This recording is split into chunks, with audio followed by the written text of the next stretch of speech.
అందరికీ నమస్కారం అండి. పిల్లగానే వచ్చినందుకు పాత్రికేయ మిత్రులందరికీ థ్యాంక్స్ చెప్తున్నాను. నేను ప్రకాష్ రాజ్ గారు నిన్న ప్రెస్తో మాట్లాడుతూ టీవీలో ప్రింట్ మీడియాతో మాట్లాడుతూ ఆయన కొన్ని వ్యాఖ్యలు చేశారు. ఆ వ్యాఖ్యల గురించి క్లారిఫికేషన్ ఇవ్వడం కోసం నేను ఈ ప్రెస్ మీట్ పిలిచాను మీ అందరినీ అండి. ఫస్ట్ ఆయన ఎలిగేషన్ వచ్చి ఆ కవిత ఒకటి నాకు చెప్పకుండా వాడుకున్నారు, నీకు సిగ్గుందా అని అన్నారు. దానికి వివరణ ఇవ్వడానికి ముందు ప్రకాష్ రాజ్ గారు ఆగడి సినిమాలో యాక్ట్ చేశారు. ఆయన నేను తీసేయడానికి కారణం నా అహంకారం అని చెప్పారు. నేను తీసేయడానికి కారణం నా అహంకారం కాదు, ఆత్మాభిమానం. ఒక అసిస్టెంట్ డైరెక్టర్కి జరిగిన అవమానం అంటే మీడియాలో ప్రెస్లో చెప్పకూడని విధంగా దుర్భాషలు, దారుణమైన మాటలు మాట్లాడారు ఆయన అందరి ముందు. దానికి ఎవిడెన్స్ మొత్తం ఎంటైర్ యూనిట్ అప్పుడు కంప్లైంట్ కూడా డైరెక్షన్ అసోసియేషన్లో ఇవ్వడం జరిగింది. ఆ కేసు ఆ కంప్లైంట్ అసోసియేషన్లో ఉన్నప్పుడు, కౌన్సిల్లో ఉన్నప్పుడు నిబంధనలకు విరుద్ధంగా ఆయన ఒక ప్రెస్ మీట్ పెట్టి ఒక తెలుగు నేర్చుకుని కష్టపడి ఒక పద్యం రాసి నాకు డెడికేట్ చేశారు. అంటే అది నా కోసం ఆయన రాసుకున్న పద్యం నాకు డెడికేట్ చేశారు కాబట్టి దాని మీద నాకు హక్కు ఉందని ఫీల్ అయిన సినిమాలో పెట్టాను నేను. Okay, number 1. నెంబర్ 2, ఒక సినిమా రన్నింగ్లో ఉన్నప్పుడు, ఒక సినిమా వ్యక్తి అయ్యుండి సినిమా రన్నింగ్లో ఉన్నప్పుడు ఆ సినిమా రిజల్ట్ గురించి నెగిటివ్ ప్రచారం చేయటానికి మీకు సిగ్గు అంతకంటే పెద్ద పదం ఏదైనా ఉందా అని నేను అడుగుతున్నాను. ఓకే, ఇకపోతే ఆయన ఇంకో ఎలిగేషన్ చేశారు. పెద్ద వాళ్ళ పేర్లు వాడారు. నేను ఆగడి సినిమాలో మీ అందరూ చూసుంటారు చాలామంది, పంచ్ డైలాగుల మీద సెటైర్ అనే ఒక పద్ధతిని పెట్టుకున్నాం క్యారెక్టర్ యాటిట్యూడ్లో. దాన్ని దూకుడు మీదే వేసాం. దూకుడు సినిమాలో మా డైలాగుల మీద మేమే సెటైర్ వేసాం. అది ఏ కాంటెక్స్ట్లో వేసామో సినిమా చూసిన మీ అందరికీ అర్థమైంది. దాని గురించి నేను చాలా సందర్భాల్లో క్లారిఫికేషన్ ఇచ్చాను. మహేష్ బాబు గారు కూడా ఇచ్చారు, ప్రొడ్యూసర్స్ ఇచ్చారు. అది అక్కడితో అయిపోయింది. తర్వాత పవన్ కళ్యాణ్ గారి పేరు, ఎన్టీఆర్ పేరు వాడారు. వాళ్ళని ఎందుకు లాగుతున్నామని. పవన్ కళ్యాణ్ గారు అంటే నాకు విపరీతమైన గౌరవం, అభిమానం. అది చాలా సందర్భాల్లో చెప్పాను. ఒక వేదిక మీదే పబ్లిక్ ఆయన మీద నాకున్న ఇష్టాన్ని తెలియజెప్పాను నేను. అలాగే ఎన్టీఆర్తో సినిమా చేశాను, చాలా మంచి హిట్ అయింది ఆ సినిమా. ఆయనతోటి మంచి రిలేషన్ ఉంది. నేను ఎవరిని ఉద్దేశించి ఈ సెటైర్ లేదు. మీరు సినిమా చూసిన మీ అందరికీ ఒక క్లారిఫికేషన్ వచ్చి ఉంటుంది, ఆన్సర్ వచ్చి ఉంటుంది రిలీజ్ అయిన తర్వాత. ఎందుకంటే అది దూకు డైలాగుల మీద సెటైర్గానే వేసాం. అది పొరపాటును కొంతమంది కావాలని దాన్ని ప్రచారం చేసినా కానీ అది నిజం కాదు. మరొకసారి ఆ విషయాన్ని నేను క్లారిఫై చేస్తున్నాను. ఇకపోతే సినిమా ఎలా తీయాలి, ఎలా తీయకూడదు అనేది ప్రకాష్ రాజ్ గారి దగ్గర నుంచి నేర్చుకునే స్థితిలో మాత్రం నేను లేను. ఎందుకంటే సినిమా రిజల్ట్స్ అన్నిసార్లు అన్ని విధాలుగా రాదు. కొన్నిసార్లు పాజిటివ్గా వస్తుంది, కొన్నిసార్లు మనం అనుకున్న రిజల్ట్ రాకపోవచ్చు. అది నేరం కాదు. మా వివాదం జరిగిన తర్వాత ఆయన సినిమా కూడా రిలీజ్ అయింది. ఆ ఫలితం ఏంటో అందరికీ తెలుసు. ఏదో ఒలోచార్ బిర్యానీ అని సినిమా రిలీజ్ అయింది. ఆ ఫలితం ఏంటో అందరికీ తెలుసు. ఆ రిజల్ట్ గురించి నేనేం కామెంట్ చేయలేదు, ఏ ట్వీటు చేయలేదు, ఏ పండుగ చేసుకోలేదు. అసలు సినిమా పరిశ్రమలో ఉంటూ సినిమా గురించి ఫ్రెండ్స్ తోటో ఇంకొకరితోటో మాట్లాడుకోవచ్చు. నచ్చితే నచ్చదని చెప్పొచ్చు, నచ్చకపోతే నచ్చలేదని చెప్పొచ్చు. కానీ పబ్లిక్ మీడియంలో ఒక సినిమా మీద బ్రతుకుతూ నెగిటివ్గా ప్రచారం చేయిస్తేవాడు నా దృష్టిలో సినిమా వాడే కాదు. ఆయన చెప్పారు కదండి, ప్రెస్ మీట్లో చెప్పారు కదా, చేసాడు కదా ఆయనే. సినిమా ఎందుకు రిజల్ట్స్ ఎలా ఉంటాయని చెప్పాడు కదా. వీడియో చూడండి. అదేండి, అంటే ఆయన ఏ ప్రేమతో ఏ అహంకారం లేకుండా తీస్తే ఆయన సినిమాలు ఆ రిజల్ట్స్ వచ్చినాయి. సినిమాలు ఎలా తీయాలో ఖచ్చితంగా ప్రతి ఒక్కళ్ళు ప్రేమతోనే తీస్తారు. సినిమా ఎలా తీయాలో ఆయన దగ్గర నేర్చుకునే పరిస్థితుల్లో మాత్రం నేను ఖచ్చితంగా లేను. ఓకే, ఆయన డైరెక్ట్ చేసిన సినిమాలకు రిజల్ట్స్ అందరికీ తెలుసు కదా, నేను దాని గురించి కామెంట్ చేయదలుచుకోలేదు. ఆయన చేశారు కాబట్టి దానికి ఆన్సర్ ఇస్తున్నాను నేను. ఒక సినిమా రన్నింగ్లో ఉన్నప్పుడు అలాంటి నెగిటివ్ ప్రచారం చేయటం వల్ల వచ్చే నష్టానికి ఎవరు బాధ్యులు? అహంకారం తగ్గించుకోమని ఆయన నాకు సలహా ఇవ్వటం చాలా హాస్యాస్పదంగా ఉంది. ఆయన మీద ఉన్న ఎలిగేషన్లు, ఆయన మీద ఉన్న కంప్లైంట్లు, ఆయన ఎన్నిసార్లు బ్యాన్ చేశారు, ఎన్నిసార్లు ఆయన ప్లీడ్ చేసి మళ్ళీ మన తెలుగు ఇండస్ట్రీని మళ్ళీ వచ్చి నేను ఆయన్ని తీసేసిన రోజు మా డైరెక్టర్స్ అసోసియేషన్లో అందరూ క్లాప్స్ కొట్టారు. ఒక అసిస్టెంట్ డైరెక్టర్ జరిగిన అన్యాయానికి మీరు కరెక్ట్ అయిన నిర్ణయం తీసుకున్నారని మొత్తం మా డైరెక్షన్ డిపార్ట్మెంట్ అంతా కూడా అభినందించారు నన్ను. సో ఆయన కక్షతో, ఆయన తీసేసిన కోపంతో ఈ ఎలిగేషన్స్ అన్నీ చేస్తున్నారు. సో నేను ఫైనల్గా చెప్పేది ఏంటంటే ఇకనైనా ఆయన ఇలాంటివి మానుకుంటే మంచిది, ఎవరి పని వాళ్ళు చూసుకుంటే మంచిదని నేను సలహా ఇస్తున్నాను. Thank you very much. ఎంతవరకు సబ్ అనే దానికి నేను చెప్తున్నానండి, ఆయన నిబంధనల విరుద్ధంగా అంటే కంప్లైంట్ అసోసియేషన్లో ఉన్నప్పుడు నిబంధనలకు విరుద్ధంగా ఆయన ప్రెస్ మీట్ పెట్టారు. నేను ఏ ప్రెస్ మీట్ పెట్టలేదు, తప్పు అయిన సైడ్ ఉండి కూడా నేను ఏ ప్రెస్ మీట్ పెట్టలే. ప్రెస్ మీట్ పెట్టి నన్ను అడ్రస్ చేస్తూ నాకు డెడికేట్ చేస్తూ ఆయన ఒక కవిత రాశారు. సో దాని మీద హక్కులు నావని ఫీల్ అయినా ఆయన నాకు డెడికేట్ చేశారు. మీరు ఒకసారి వీడియో చూడండి.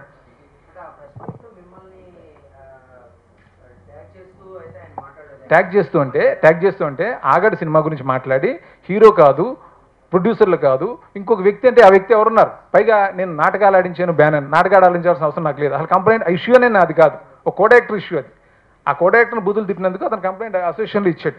దానికి అసోసియేషన్ స్పందించింది, అతను వివరణ కోరింది, అంతా జరిగింది. అది నాకు సంబంధించిన విషయం కాదు. దానికి కారణం ఒకటేనండి. అప్పుడు ఆ తప్పు ఆయన సైన్ తప్పు ఉన్నప్పుడు నేను ఆయన తీసేసాను, అక్కడితో వివాదం అయిపోయింది. అసోసియేషన్ ఉంది.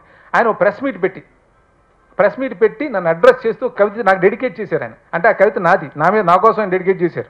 కాదు దాని మీద హక్కు ఉందని నేను పెట్టాను సినిమాలో.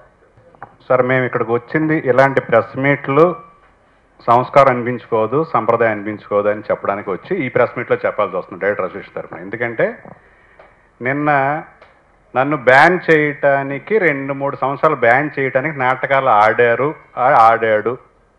ఆడాడు అంటే ఈయన గురించి అడ్రస్ చేసింది, ఆడారు అంటే అసోసియేషన్ అన్నట్టుగా మాకు అర్థమైంది. ఆడాడు అని అందులో నాకు సౌండ్ కరెక్ట్గా అది ఆడాడు మధ్యలో నాకు వినపడకపోతే ఆడాడు అని అంటే ఆయన ఈయన అసలు ఇష్యూ కదా. అప్పుడు ఒక కోఆర్డినేటర్ని అన్పార్లమెంటరీ వర్డ్ మాట్లాడితే అతను సెల్ఫ్ రెస్పెక్ట్ దెబ్బతిని మా అసోసియేషన్ అది మెంబర్ కాబట్టి మాకు కంప్లైంట్ పెడితే దాని ప్రాసెస్ ప్రకారం మేము మూవీ ఆర్టిస్ట్ అసోసియేషన్ పంపించాం. ఒక కోఆర్డినేటర్ని అన్పార్లమెంటరీ వర్డ్ మాట్లాడినప్పుడు అది భావోద్వేగాలకు సంబంధించిన విషయం, ఒక సెల్ఫ్ రెస్పెక్ట్ సంబంధించిన విషయం కాబట్టి అది ఫైనాన్షియల్ ఇష్యూ కాదు.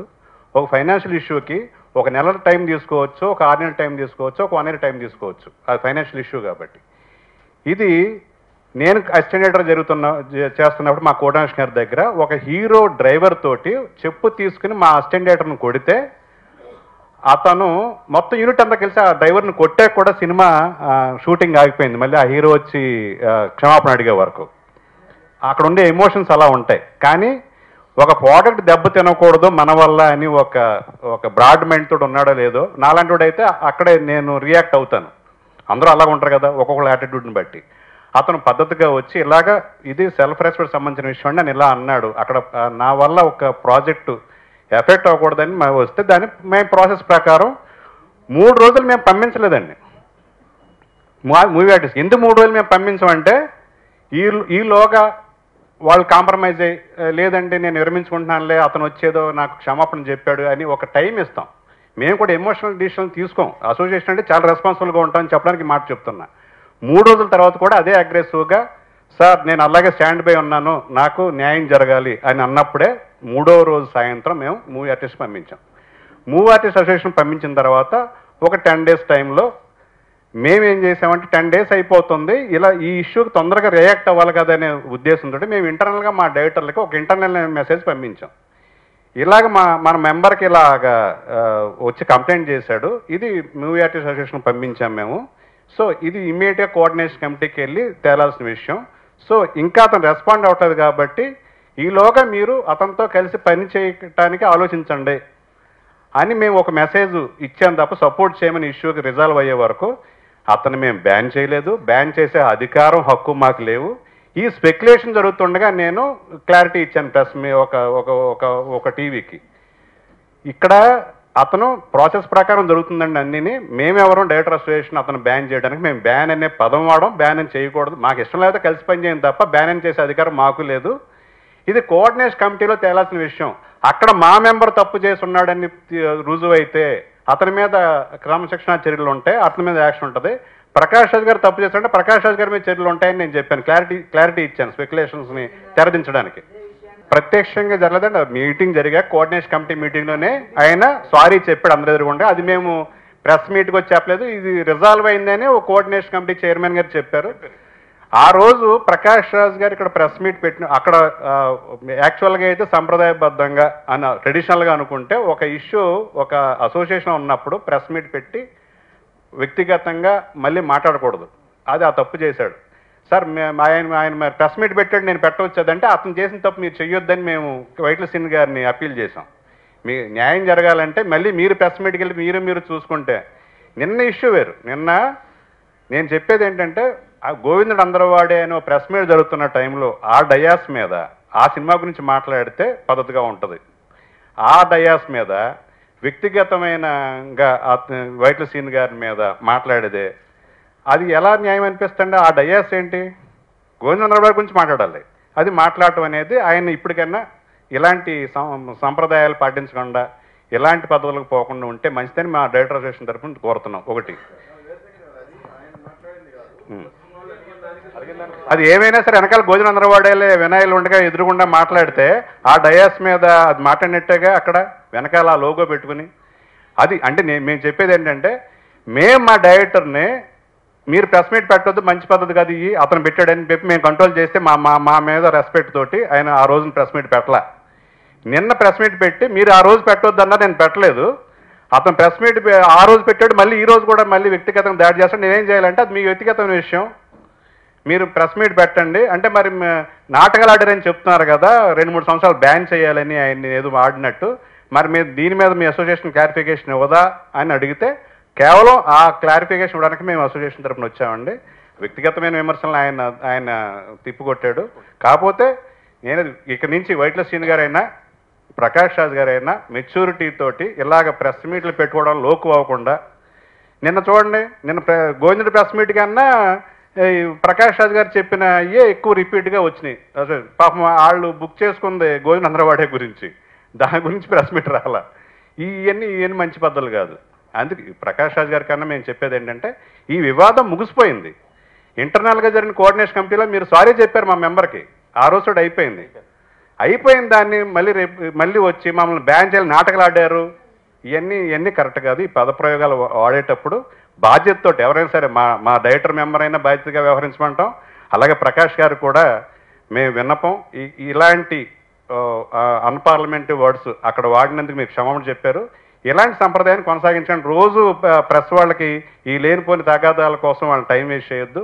మంచి సినిమాలు ప్రమోట్ చేయడానికి ఓ మంచి సినిమా గురించి వాళ్ళకి టైం ఇవ్వండి. ఈ కాంట్రవర్షియల్ ఈతోడు ఆపి ఇక నుంచి మీరు ఏ వేదిక మీద కూడా దీన్ని మాట్లాడొద్దని అలాగే వైట్ల సీన్ గారిని కూడా మేము అప్పీల్ చేస్తున్నాం. ఈ రోజుతో ఈ సమస్య ముగిసిపోవాలి. దీన్ని ఫర్దర్గా దీన్ని పెద్ద చేయొద్దని చెప్తున్నాం.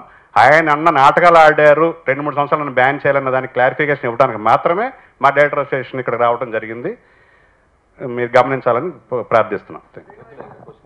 ఆయనే చెప్పారు కదండి, అందరూ ఇక్కడ పని చేయడానికి ఉన్నాం. డెఫినెట్గా ఆయన క్యారెక్టర్ అవసరం అయితే ఖచ్చితంగా కలిసి పనిచేస్తాను. ఏదైనా క్యారెక్టర్ అవసరం ఉందనుకుంటే. నాకు ఎలాంటి వ్యక్తిగత శత్రుత్వం లేదు.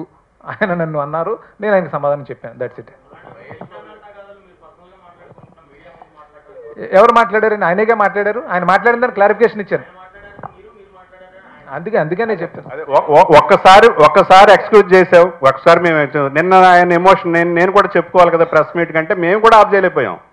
రిపీటెడ్గా తప్పులు చేస్తున్నప్పుడు మీ ప్రెస్లో చెప్తే అందుకతే ఏమన్నా చాలా మంది ప్రకాష్ రాజ్ గారు హీరో ఏడండి అని మాట్లాడారు. హీరో విలన్ కాదండి, ఇక్కడ ఆయన ప్రెస్ మీట్ పెట్టి తప్పు చేశాడు, మేము కూడా అక్కడ తప్పు చేసిన పనే అని మేము ఆ రోజు చాలా మందికి సమర్థించున్నాం. మిమ్మల్ని ఎలిగేట్ చేశాడు, మొత్తం డైరెక్టర్ అసోసియేషన్ నన్ను ఇలా చేస్తా అలా చేస్తా అని మీరు ప్రెస్లో చెప్పలేదు కాబట్టి లోకానికి తెలియదు కదా అన్నారు. ఇప్పుడు లోకానికి తెలిసేలాగా ప్రతిసారి ఆయన ఎక్కడని మేము ప్రెస్ మీట్ ఎక్కడ పెట్టాం కాదు. ఈ సంప్రదాయాన్ని ఇక్కడతో ఫుల్ స్టాప్ పెట్టమని ఆయన్ని నెక్స్ట్ ఈ ఎమోషన్ ఉండొచ్చు, అవుట్ బరస్ట్ అయ్యే ఫ్రీడమ్ ఆయనకు ఉంది. సో ఇక నుంచి ఇద్దరికి కూడా మేము వినపం చేస్తున్నాం. యాక్చువల్ లాస్ట్ టైం ఆయన ప్రెస్ మీట్ పెట్టినప్పుడే నేను పెట్టాలి ఇమీడియట్గా, నేను పెడతాను అన్నాను కూడా. కానీ ఎందుకంటే అసోసియేషన్ వద్దు మనకి ఎందుకు ఇలా అని అన్నప్పుడు నేను ఆగిపోయాను. మళ్ళీ నేను మాట్లాడేది కాబట్టి ఇప్పుడు నేను మాట్లాడాల్సి వచ్చింది, లేకపోతే నేను మాట్లాడాను కదా. అదే దానికి కారణం చెప్పాను కదా. దానికి కారణం ఏం చెప్పానంటే, నేను ఒక అసోసియేషన్లో కూడా మన ఇక్కడ కంప్లైంట్ ఉన్నప్పుడు దాని నిబంధనలను అతిక్రమించి ఆయన ప్రెస్ మీట్ పెట్టి నా గురించి అబ్యూజ్ చేశారు, నాకు డెడికేట్ చేశారు ఆ కవితని. కోపంతో పెట్టి కవితని డెడికేట్ చేశారు, అది నాదిగా ఫీల్ అయి పెట్టే నేను. అది మీరు ఎలా అనుకున్నారో మీరు నాకు అది తెలియదు, మీరు ఎలాగన్నా అనుకోండి, నేను పెట్టడానికి రీజన్ అది, అది నా కోసం డెడికేట్ చేసాడు ఆయన. ఓకే లేదండి అలా ఎక్కడ చెప్పండి ఇందులో ఒకటి, ఎక్కడ ఏదో క్యారెక్టర్ చెప్పండి. కాదండి కాదు, అప్పుడు చక్రి నేను క్లారిటీ ఇచ్చింది, డీలో చక్రినే మ్యూట్ యాక్టర్ కాదండి. ఇప్పుడు అది సందర్భం కాదు, అది ఎప్పుడో జరిగిపోయింది. కాదండి కాదు, క్లారిఫికేషన్ కూడా ఇచ్చాం దానికి. నేను ఎక్కడ పెట్టడానికి రీజన్ చెప్పాను కదా, నేను నాకు డెడికేట్ చేశారు దానికోసం పెట్టాను. సో మా అసోసియేషన్ సంబంధించి క్లారిఫికేషన్ ఇచ్చేసాం. ఇంక ఇది వెయిట్లెస్ సీన్ గారు ప్రెస్ మీట్ కాబట్టి ఆయన్ని మీరు ఏం క్వశ్చన్స్ అడతారని ఆయన సమాధానం చెప్తారు. మేము మా thank you very much. Okay thank you అండి.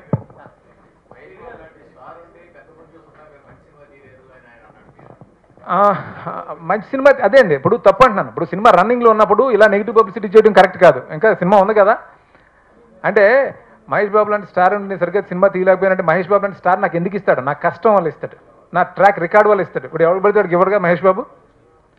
అంటే అన్ని బ్లాక్ బస్టర్లు అన్ని సూపర్ హిట్లు ఎవరు తీయలేదుగా ఇంతవరకు, అని నేను అతిథుని నేను కాదుగా.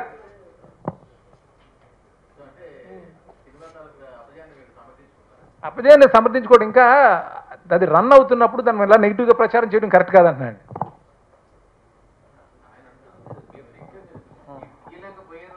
తీయలేకపోయారని అంటానికి నేను అదే చెప్పాను మీకు ఆన్సర్ ఏంటంటే, తీసిన ఎన్ని సూపర్ హిట్లు బ్లాక్ బస్టర్లు అయిపోతే అసలు ఇంకొకరికి ఎందుకు సినిమా నేనే తీసుకుంటాను. కానీ ఇప్పుడు మహేష్ బాబు గారు లాంటి స్టార్ అని అంటున్నాడు, ఇచ్చారు అని అంటున్నారు కదా, మహేష్ బాబు గారు లాంటి స్టార్ ఎందుకు ఇస్తాడు? నా ట్రాక్ రికార్డు, నేను పడ్డ కష్టం, దానివల్ల కదా ఈ పొజిషన్కి వస్తాం. ఎవరన్నా రికమెండేషన్ వల్ల ఈ పొజిషన్కి రారుగా ఎవరు కూడా. నేను రాలేదుగా, చిన్న చిన్న సినిమాలు చేస్తూనేగా వచ్చాను. ఆయన అవాస్తవాలు అదేం కాదు, అసలు ఆయన కథ తెలుసుకున్న అంత కాదు, కథ విన్నారైనా, కథ వినేసి సెట్టుకు వచ్చారు. వచ్చింది రైట్ డైరెక్టర్ ఈ విషయం అది. ఏమండి ఇన్ని సంవత్సరాలుగా చూస్తున్నారు, ఇంతవరకు నేను ఎప్పుడు ప్రెస్ మీట్ కూడా పెట్టలేదు. నేను ఎవరు గొడవకి వెళ్ళను, నా పని తప్ప నాకు వేరే ప్రపంచం తెలియదు. అహంకారంతో ఏ మనిషి ఎదగడండి, హార్డ్ వర్క్తో ఎదుగుతాడు. ఈ పొజిషన్కి రావడానికి కారణం అహంకారం కాదు, హార్డ్ వర్క్. అదే నమ్ముతాను. ఆయన అన్న కామెంట్ నేను సీరియస్ తీసుకోను.